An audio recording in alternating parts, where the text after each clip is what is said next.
We've been covering Gaza every day since last week, and the reason is simple. The situation was too dire to ignore. Starvation had set in, global opinion was shifting, all indications were that something would give. And it appears that something is about to, but not for the good. So everybody, we're back again. I wanted to discuss Netanyahu's plan with Gaza. We do know that the starvation is still going on in Gaza, and we will not stop talking about it. But like she did say, things will get worse. And so without any further ado, let's get right to the clip. Reports say Israel is moving closer to occupying Gaza. And I mean all of Gaza. Right now, they control around 75% of the Gaza Strip. Israel has not ventured into the areas where hostages have been held. But with a full occupation, that will change.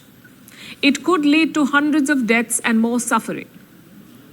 So when will Israel pull the trigger?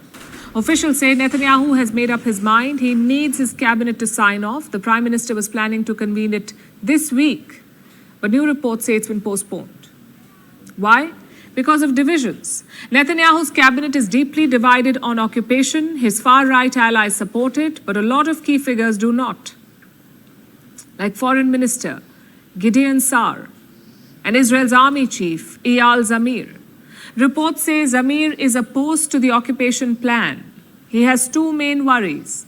One, a full occupation will endanger the hostages. Hamas will have no reason to keep them alive. And two, it's a high-risk operation. We are talking about storming Hamas strongholds. Chances are it will lead to many casualties. And for these reasons, the Israeli army chief is not on board. So I want to pause and for you to feel that marinate, that the reason why he doesn't want to occupy Gaza, go into Gaza, and fully occupy and go in. Because when I first saw the report that Eyal was saying, he doesn't want to go in and, he's not agreeing with Netanyahu, I thought it was because, he's thinking like this is going too far. No, it's because he's worried about Israelis, which, it makes sense, right? But I don't know why for a second I thought he had a heart to say, we're doing too much. No, if he could ensure that everybody would go in and come right back out, he'd do it in a heartbeat. Okay, just wanted to make sure. But Netanyahu's allies do not care. They're floating the idea of firing him, basically getting a new chief who will get the job done. And what about America? Is Donald Trump okay with this plan? Washington has not commented yet, but their peace push has certainly stalled. Trump's envoy admitted that his proposals had failed. So once again, it comes down to Netanyahu. He's keeping his cards close to his chest. Yesterday, he spoke about 3 goals in Gaza.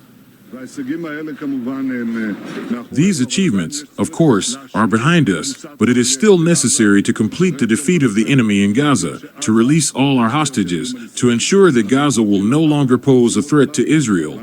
We are not giving up on any of these tasks. We will do it together through the great sacrifice of our male and female fighters. This is a U-turn for Netanyahu. When the war started, he had ruled out occupation. In fact, listen to what he said in November 2023.